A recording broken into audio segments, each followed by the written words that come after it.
My name is Joel St. John, and this is my colleague Nicholas Gigo, and we are security consultants with a company called ISEC Partners that's based out of Seattle, Washington in the United States. And we're here to talk to you guys today all about cheating in online games. All right, so first, a bit of an agenda. We're going to talk a little bit about the history and how cheating has evolved over the past couple decades. We'll talk a little bit about what we consider an arms race between the cheaters and the developers and otherwise that are trying to prevent them from cheating. We'll talk a little bit about where we see the future of cheating going. And then we're going to talk a little bit about some of the anti-cheat software and some practical attacks that we've discovered in one of the popular anti-cheat libraries. And then finally, we'll talk a little bit about solutions and conclusions, ways to prevent some of the attacks that we've talking about, and how the gaming industry can sort of evolve to help battle cheaters. All right, so first, let's talk a little bit about electronic sports or esports. So the competitive gaming scene has sort of taken off as online gaming has become more prevalent. It originally kind of started with offline LAN tournaments and has since evolved, as things have progressed on the internet. In Korea in particular, we've seen the televising of games. It's kind of started with StarCraft 1, and it has taken off with newer games over the years. But it has greatly increased in recent years. And so we're seeing some of the larger events. For instance, the League of Legends World Championships in 2013 had 32 million worldwide viewers. The Dota 2014 had 20 million viewers. That's a respectable amount of people that are tuning in for these events.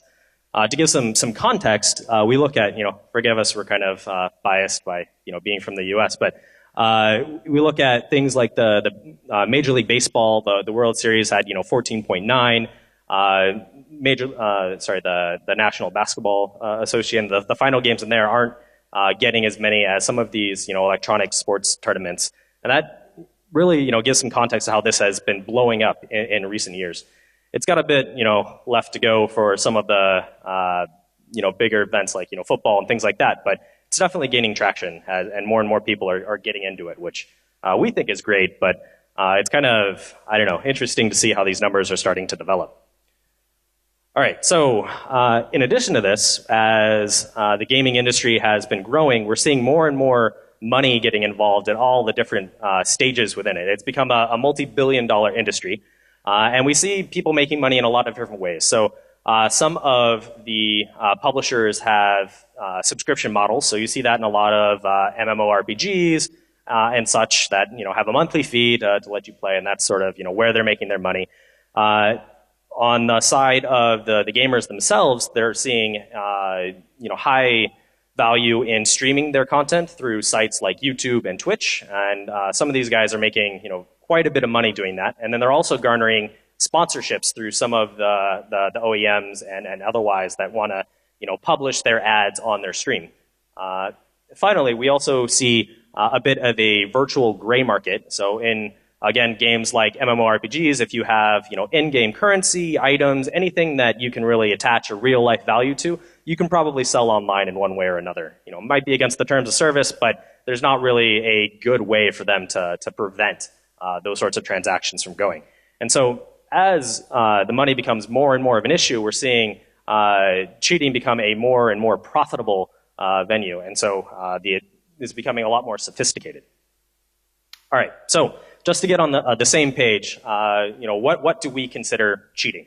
So we can generally, lump it into a couple different categories. So the first here is, somehow gaining an unfair advantage through abusing, game logic in one way or another. So depending on the game, this could be something like using multiple accounts to play several characters at the same time. Might give you a bit of an advantage over a player that sticks to the rules and plays one. We see botting and scripting in some of the different genres. Again, MMORPGs, bots have been rampant since the get-go. And then in addition to that, we also see in a lot of games that will push sort of extraneous client-side data to their platform. and players can take advantage of that if they know how. In addition to this, we have a different category where you are actually abusing bugs or glitches in the code base, or actually attacking other players, exploiting vulnerabilities in that, or attacking the game server itself. So losing a game, you can crash the server, and then hey, you're not losing anymore. For the purposes of this talk and for our research, we really focused on the first category of this. So yeah, okay. All right, so a bit about the history of cheating in games. So in early computer games, generally tended to be single player, and at that point in time, who cares if we're cheating? It was very easy. You could simply patch game clients, whatever you wanted to do, because again, the only person you're affecting is yourself. So who cares, right? In the early multiplayer games, that's where we really saw cheating start to take off as a lot of these developers started to make it big. Their games became very popular. They're mostly designed with functionality in mind over security. And so there are a lot of different areas where you could exploit vulnerabilities in the code itself or attack other players. So yeah. As this has progressed into the modern multiplayer games, we're seeing a lot more emphasis being put on security. And so it's actually the bar is quite a bit higher on a lot of the established games out there. So let's talk a little bit about examples of the different types of cheating that we see in some of the current online games. So a couple of the common sort of cheating vectors. One of the big ones that we see are speed or movement hacks. So you can think of it as moving faster than intended, flying through the air if that's not by design, things like that, teleportation, etc. Another one that we see in a lot of games, as I mentioned before, is going to be botting. So for instance here, World of Warcraft, I'm sure lots of you have probably played, but the gathering of different resources in that game, so be it minerals or herbs, things like that, is kind of a tedious process, and it's one that is easily adaptable for a bot. And so people will write these to run for hours offline, and then they can take those resources and sell them either for the in-game currency or offline if it's something else. But generally we see it converted to in-game currency and then sold to whoever is willing to buy it. In addition to these, we see scripting or aimbots. So scripting is the idea of, so you have certain games, StarCraft 2, League of Legends, things like that, where the skill that you have in these games is very directly correlated to the amount of actions that you can perform in any given time. And so what scripters will end up doing is, say you have 10 actions that if you perform with the right timing and the right order, all of that provide some sort of advantage for you. Well, with these different scripts, you can narrow it down to being able to press one button and all of a sudden that is doing all of that for you. You can aim in certain directions, and so that obviously that has a big impact on the other players in the games. Aimbots are sort of similar sort of thing. We see those in a lot of first-person shooters. So if you can always land a headshot, then you're probably going to be doing better than your competition. In addition to these, we see things like player and item finding hacks. So the example we have here, this is DayZ, which is a survival horror sort of game where death is permanent. Every time you start, you have to start from scratch. You have pretty much nothing to your name, so you have to go around, find items, then find other players, and you're trying to kill them, they're trying to kill you, etc. And so these sorts of cheats, as you can see in here, are highlighting all of the items as well as the other players in the game, so that at any given point in time, you know where they are, how to get them, and it's really devastating for any of the legitimate players in the game. All right, finally, we've got sort of in a similar vein, wall hacks and X-ray mods that will let you see through terrain, again, to find items or players, things like that. This example is from Counter-Strike. So in this one, you're really just, since your client has the data on where the other players in the game are, all we're doing here is highlighting where that's happening. And so obviously that's going to be pretty detrimental to the legitimate players of the game. But yeah, just a few examples. All right, so as cheaters become more and more of a problem, we've seen the rise of anti-cheat software. So one of the big ones is going to be the Warden software that's associated with the Blizzard series of games. It was, for instance, here, this is a game called Mitigations. So Mitigations first published with World of Warcraft, and I think has been included in every game since. And so, StarCraft 2, I think Heroes of the Storm is using that. With Valve, we've seen the Valve Anti-Cheat, or VAC, developed back in 2002, and each of their games, well, not all of them, but they generally take advantage of it in one way or another. And then finally, we see some third-party vendors, so BattlEye, for instance, that is one that game developers can actually take and integrate into their products. And we're seeing that with games like Arma 2 and 3, DayZ, as we were talking about before. But there are quite a few of these, and we can't really list them all. But they tend to have some similarities. So they tend to operate in userland. They tend to be very reactive, so they will discover cheat, they will develop some signatures to detect it in one way or another, and then they'll add it to some sort of blacklist to prevent people from using that cheat in their games. In addition to this, they're really only intended to be a mitigation. So if these developers can stop 95% of the cheaters in their games, that's a win for them. And so they're, again, just really trying to stop the majority of the cheaters in there. It's not meant to be a comprehensive solution.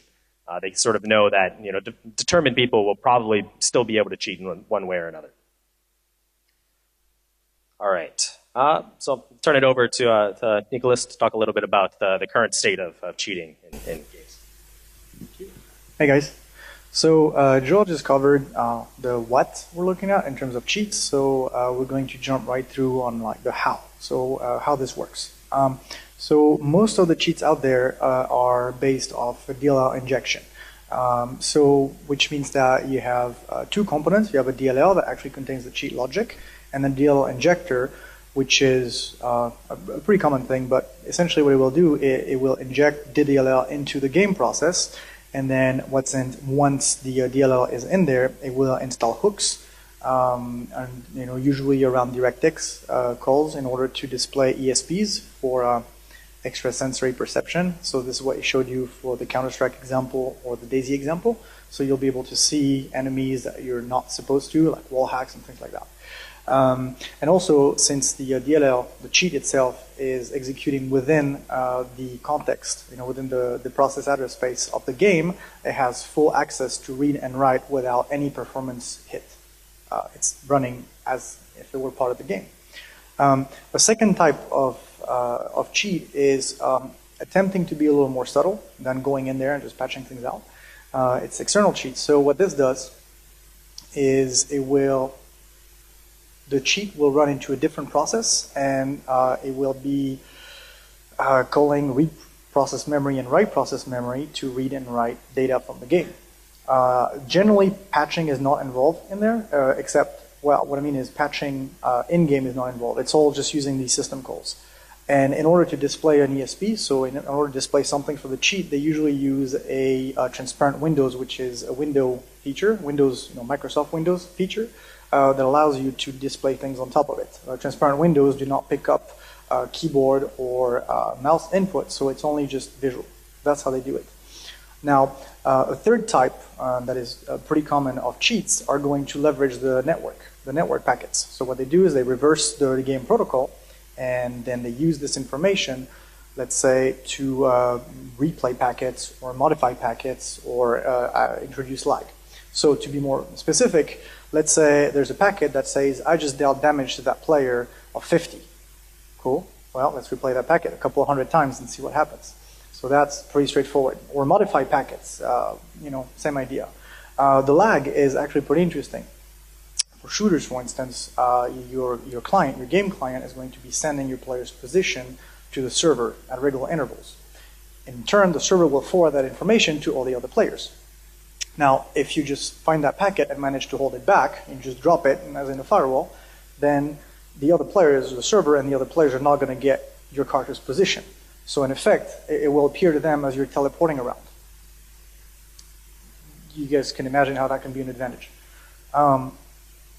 So now that's the how for the cheats. Now let's look at the how for the anti-cheats. Well, anti-cheats, they're answering every single one of these cheat mechanisms with in kind of like a one-to-one fashion. So for in-process cheats, the DLL that is in the game process, they do a bunch of signature checks like antiviruses do.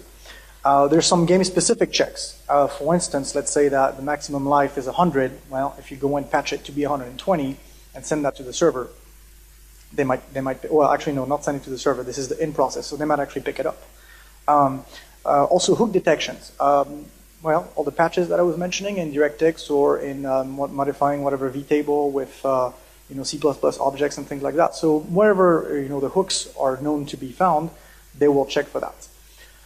Oh, and also, oh yeah, the call stacks periodic checks. Now that one is the one that is actually a bit more interesting. You have a thread, that is going to be running in the process, for the anti-cheat purposes, and then it will wake up at certain intervals and check all the stacks for all the threads in the process. If it finds something that it's not supposed to be there, it has a list of valid stacks, or a list of, I don't know if it's blacklist or whitelist, but basically they check all your thread stacks and see if there's something they don't like.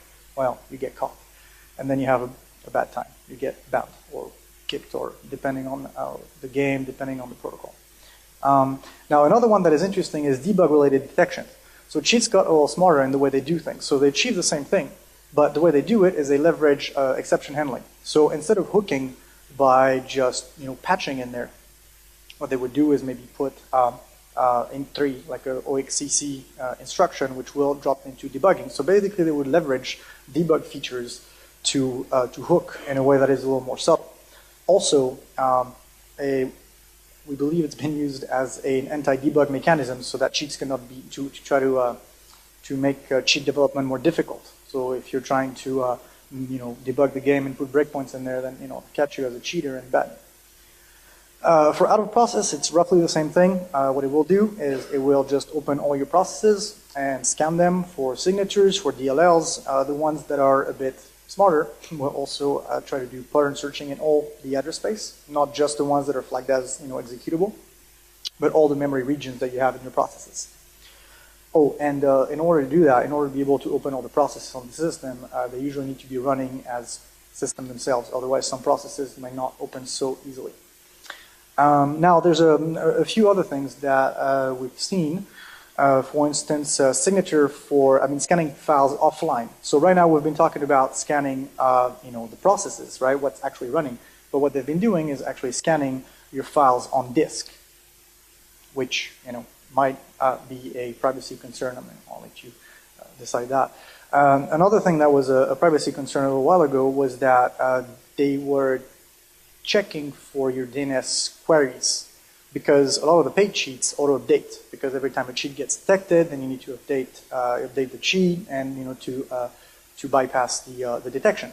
So what they would do, what the anti-cheat would do, is check for your DNS queries to see if you've been in your history, if you've been reaching out to a cheat server, a paid cheat server, that is. Also, it made a bit of noise last year, a couple of years ago, because of the privacy issue. And various types of obfuscations. Anything that you can find in any decent crack me or obfuscator or anything like that. So the future of cheating. So one way we see it going, and what we're going to demonstrate, is a rootkit-like functionality to hide the activity of the cheat. So the way we developed a proof of concept is a kernel driver that loads first, and that will protect the user mode executable. So user mode executable will be sort of an external cheat, except that instead of calling the noisy and slow read process memory, write process memory, the user mode executable will actually call into the driver, and the driver will map game pages from the game process directly into the cheat address space. So that way you can read and write the game process address space, just like if you were an internal cheat, but there's no need for patching, and it's really fast, and basically it's the best of both worlds between in-proc and out-of-proc cheats.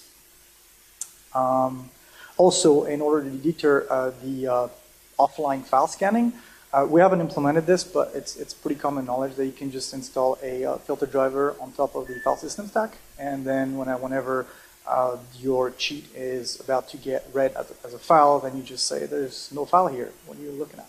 So that's it. So the way it would look is roughly like this. Well, the way it looks is roughly like this. Basically, this is your game process, and you have game data here that contains your life or any other kind of information that you should not be able to muck with. And then, this is a virtualized page table, a abstracted page table, right? It doesn't really work like that. It's got multiple layers, but essentially it provides a mapping between a virtual address. You know, here it's 42,000, and it maps roughly to in RAM to a physical address to make things, you know, this is a bit of a shortcut, but this is how it works. This translation is performed by the MMU, by your processor, so it's done automatically. This is a memory management unit, and so this is how it works. So once your cheat calls into the driver, then it looks like this. So what happens is, as you see, it might be mapped at a different address in the process, but essentially it's the exact same data. So this data that the game process sees at this address, you have access to it for read and write right here, because the driver will set up your cheat process page tables in order to reflect that.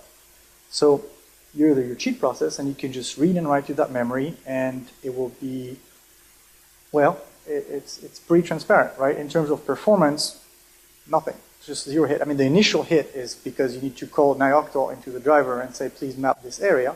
But once this is done, you're good to go. So how to do this? Well, actually, it's public and it's documented. So you don't even have to write some assembly, and there's no need to go into undocumented APIs or anything like that.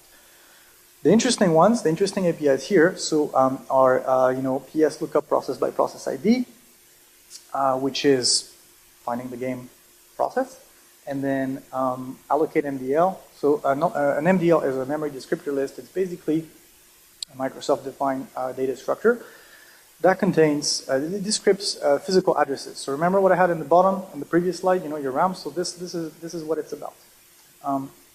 So K stack attached process and K unstack detached process are the APIs that are going to able to make sure that your cheat thread is going to be jumped into, is going to execute in the context of the game process. So when you start here, you're in your cheat process, and then you call this guy, and you end up in the game process. Once you're in the game process, you fill the MDL with the information of the virtual address that you're looking for. The virtual address range that you're looking for is going to be in your MDL. Then you go back to your process with K and stack detached process, and you map it using this API. Then you end up with this. Again, this is on MSDN, this is public, and this is documented. This is only an excerpt, but that's the idea. Then a little bit of reference counting and kernel object dereferencing, freeing pools, the usual deal. So we have a quick demo for this. It's pretty simple, it's pretty rough, but that kind of illustrates the point.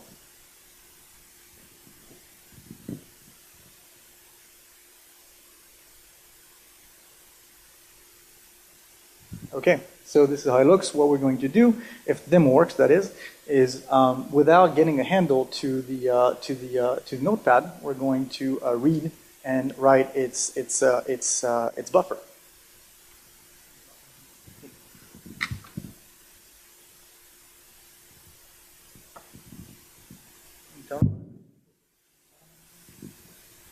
All right, so let's just start.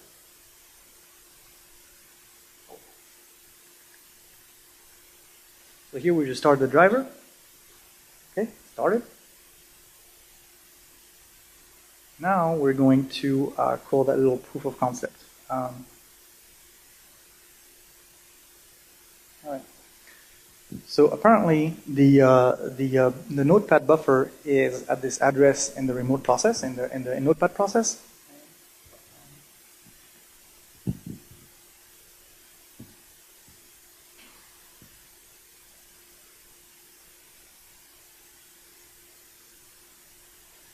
So basically, as you could see, we were reading in real time what was going into the buffer, and then I had a little string compare thing, and whenever the key phrase is entered, then you get a Star Wars reference. Isn't that beautiful?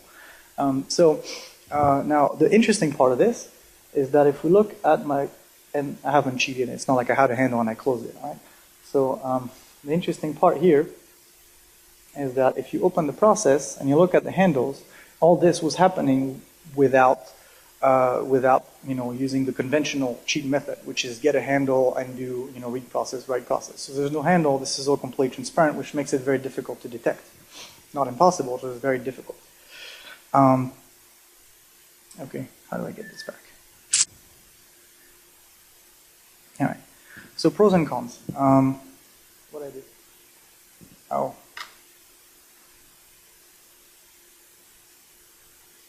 All right.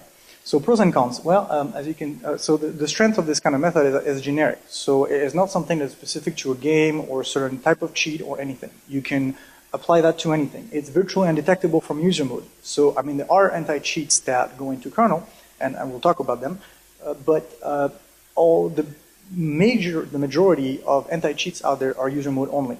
And what this does is that it renders them, it is virtually undetectable from these guys. Then it's a straightforward conversion from publicly available cheat sources. So there are, public cheats. The problem with them is that they're usually detected because they're public. So there's a signature for it. As soon as you start loading it up, you will get detected, you will get banned. With very little work, basically replacing the calls to read process memory, write process memory, replacing the calls to that with calls to the driver.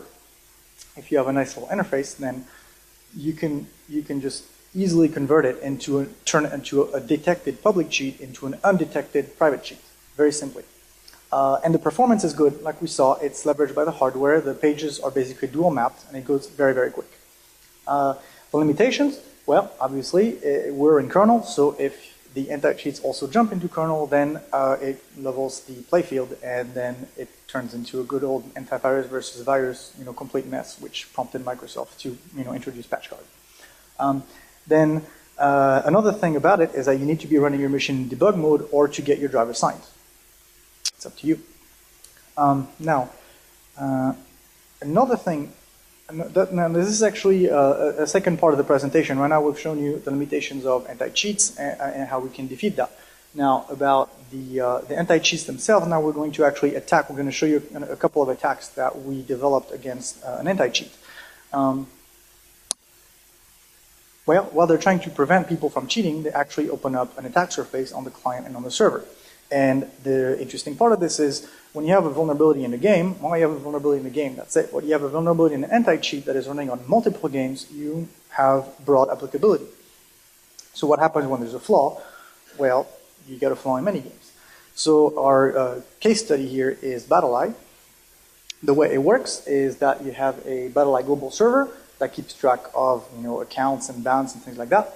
And then for each game server, they're running a little server DLL, and each client runs a BattleEye client DLL. The way that the way that BattleEye communicates, server and client together is by hooking the receive call, and it does that, and it looks for a certain packet structure. The packet structure looks like this. It starts with B and E, which is a signature. Then there is some hash that we had to reverse to do our proof of concept.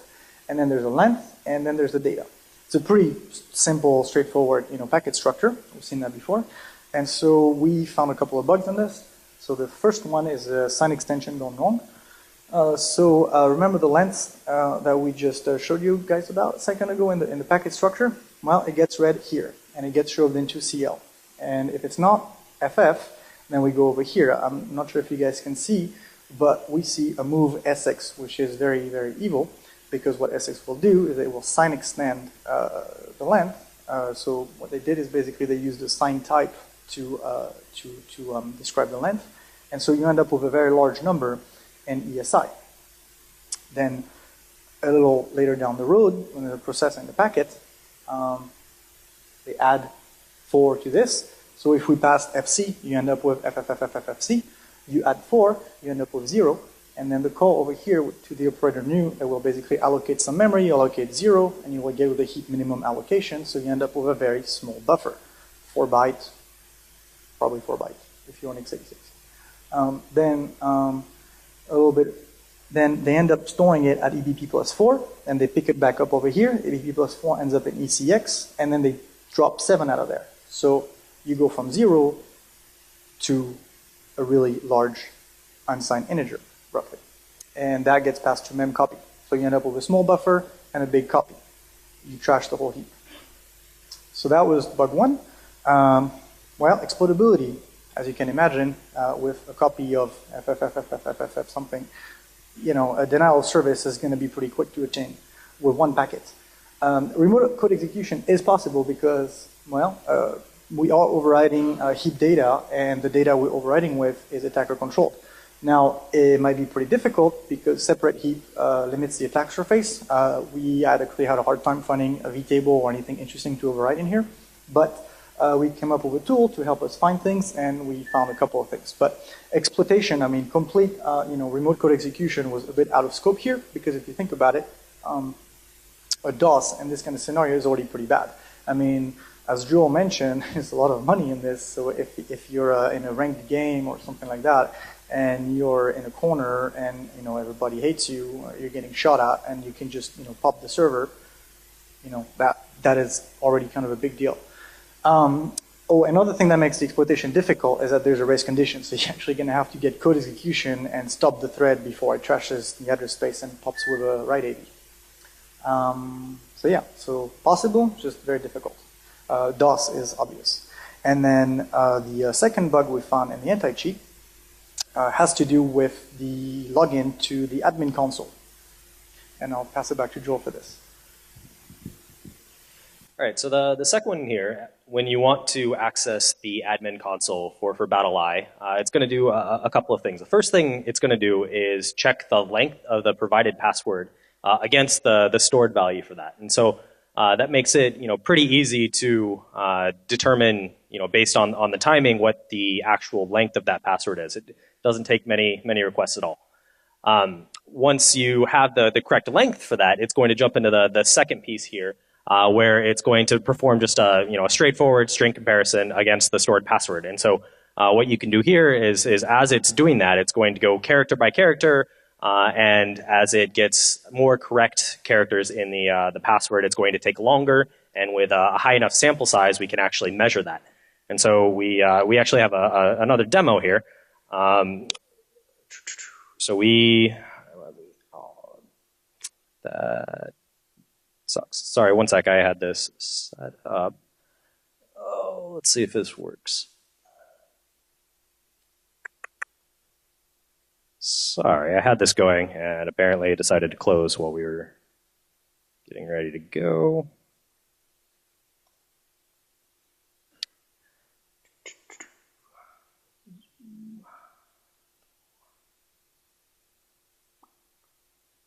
Okay, so the first thing we have going on here, we're just, oh, come on.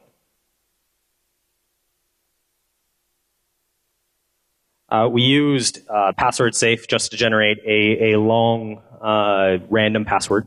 So that's what's going over here in that side. No, it's fine. Sorry, this was originally on a much bigger screen, so we had a little more room to work here. What we have done then is we've copied the password over here into the configuration file, and then, oh, it's not even running. All right, that's great. Yeah.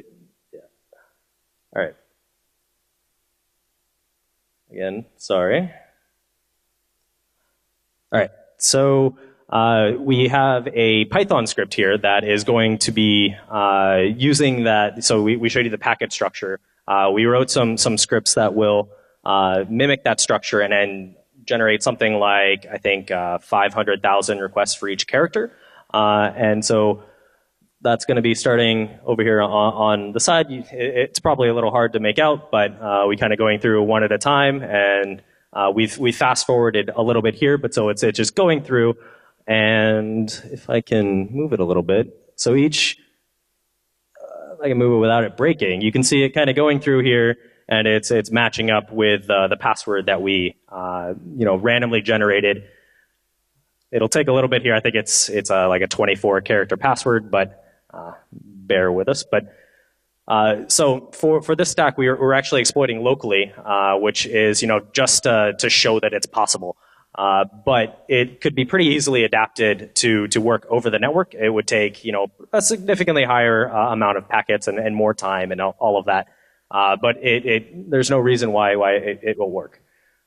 So what I've brought up here on the other side, we've got the actual admin console that's sort of just watching for any activity in the admin console.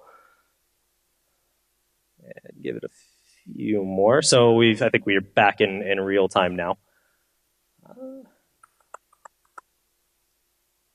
And there it goes. So you can see once the attack's finished, it's guessed all of the correct characters in the password, and we can see the admin account has logged into the remote console. All in all, this attack took 17 minutes to guess a completely random 24-character password. All right. Okay, so that's it for that. So for these two vulnerabilities, we found them back in August of 2014 and reported them to the vendor.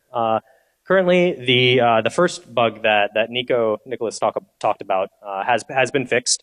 We haven't looked too much at the fix, but I think took a brief look and it all looked good there. As far as the timing attack with the login vulnerability, I believe that's still sort of unpatched to date. Didn't seem like too big of a deal, but hopefully somewhere in the future they remedy that.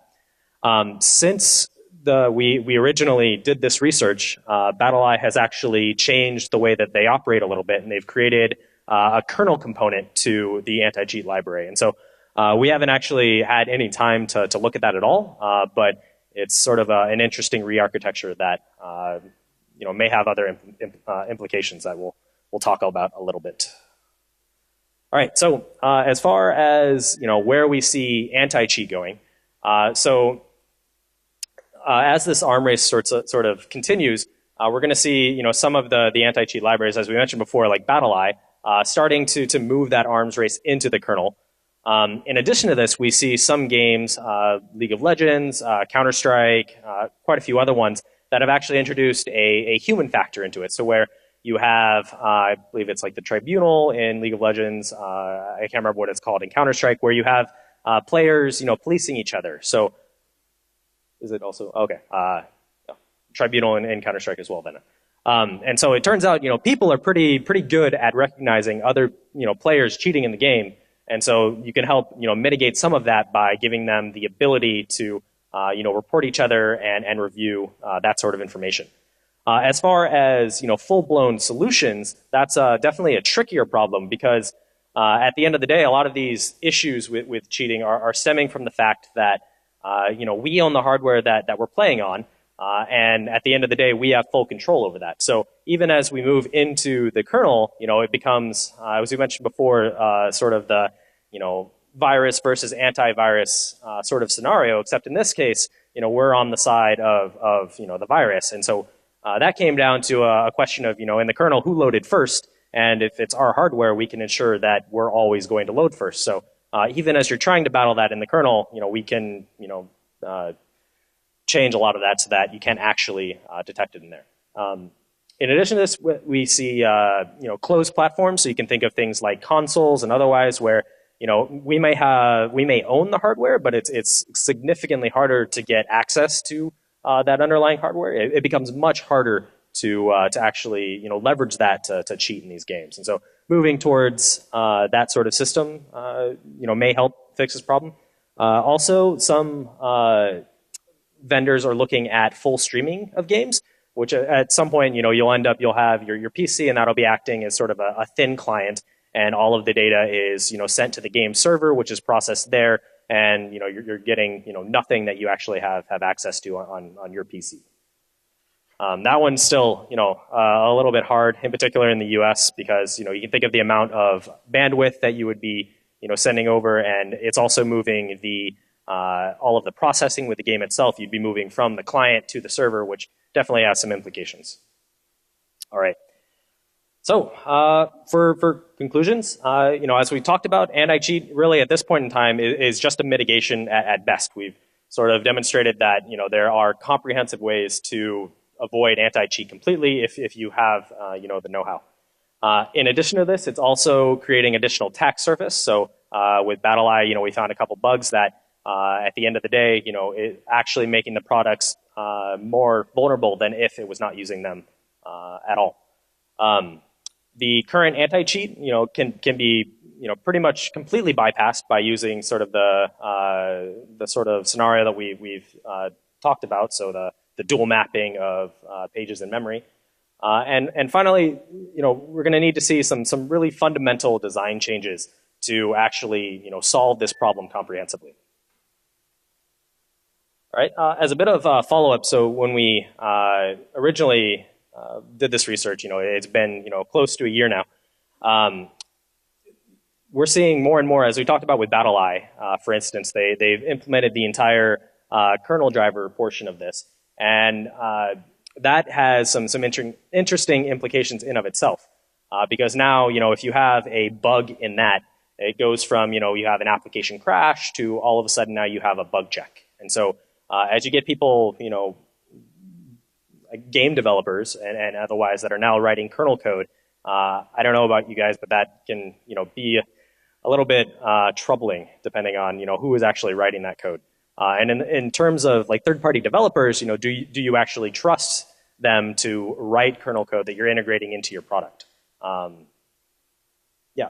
As far as the entire streaming things goes, we're seeing Microsoft is actually developing some solutions. I believe it's called Arcadia.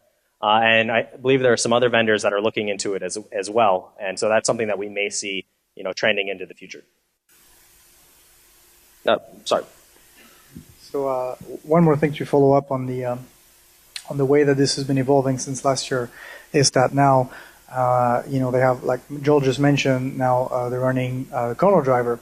Now, so the kernel driver, from reports, we haven't investigated this personally, but what seems to be, the case in the forums is that they are preventing the cheats from getting handled to the game process. So they're just basically trying to lock that down. Our method of cheating is just completely unaffected by this. That's the first thing. Now, and then what people started doing is they started using an injector.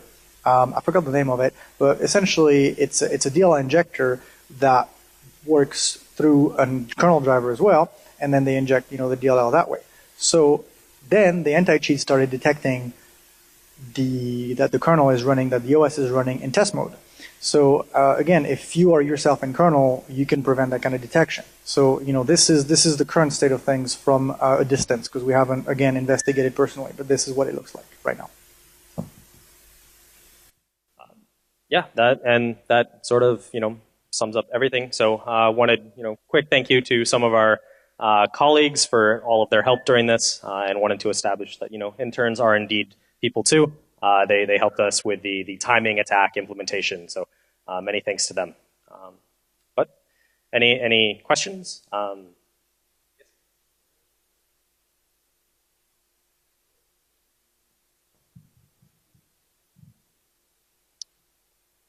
So dealing with cheaters in our games was sort of a mindset in here, and so a lot of different games. I think one of the ones that Nico plays is ripe with cheaters, and to the point where it's unplayable. And so we were really curious, to what extent they were actually, like, how sophisticated were those cheats, and then from there it sort of evolved into, well, how could we do it better?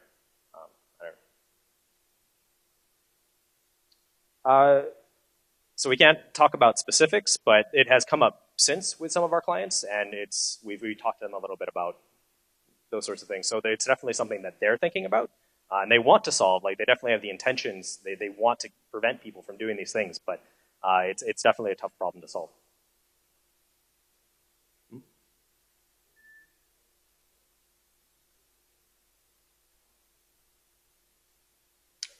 Yeah, anything you can do server side is actually preferable. So in a lot of the cheats that we were talking about, like a lot of the things you see with like the network packet manipulation, you can actually detect in server side functionality. You can ensure that the data that you're receiving actually makes sense and all of that sort of thing. The harder thing is the sort of like extraneous client side data, because it becomes much harder. As far as like botting and things like that, there's definitely, you can use pattern recognition to actually try to detect reliable patterns and how they're operating, and so that's great. At that point, it becomes a game with randomizing and stuff like that to actually ensure that you look like a human player, right? And so, yes, you should do it. will help prevent some of them, but again, you're going to see pushback in the other direction too. Fair enough. So let me reframe that question then. Mm-hmm. Where do you see edge cases in client-side hacks that wouldn't be detected by anomaly detection? Sorry, can you repeat it? So where do you see edge cases in client-side hacks that wouldn't otherwise be detected by server-side anomaly detection? So the ESPs, there's not much you can do about that, right? So the fact that you can, I mean, unless you move into the more general solutions that we're talking about, which is like the full streaming and things like that, if the game architecture requires that the data is sent there, which is the case with the current 3D engines, you need to know that the guy is right there, and also a matter of timing. Some of these games are really, really quick. So there's not much you can do about this besides client detection. In this case, you're stuck with that. And it is not a very good return on investment, as Joel pointed out. Cool. And just my last question then. So as games are trending towards more simpler concepts, where like at the end of the day, the only feasible cheat is botting. So like I'm talking about like the Farmville type, like social casual games on the mobile phones. We don't play these things around here. As video games trend away from MMORPGs, where a lot of these hacks are more prevalent, where do you see the cheating community going towards? That's a tough one. Like you said, it's a pretty. So I think it's going to end up boiling down to money. So in a game like Farmville, if there's some way that you can interact with other players, and actually, it would come down to botting and things like that. If you can, farm up the resources, which translates into, real world value, I would see that sort of as a big area that they would focus their efforts, just because, successful cheats in that space are going to directly translate into real money. So, thank you. Mm-hmm. Any others? Yes?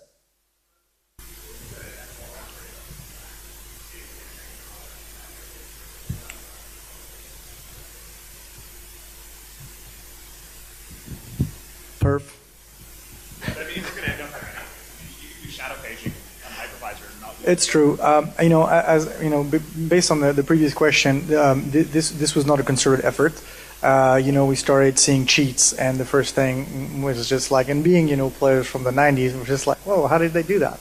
So you start looking into how they do it, and then you realize, oh, how do they detect that? And then one thing leads to another, and because of our, previous, experiences, then, we were comfortable writing a driver pretty quickly to dual map pages, and so we're like, hey, I bet if we do that, they can detect it.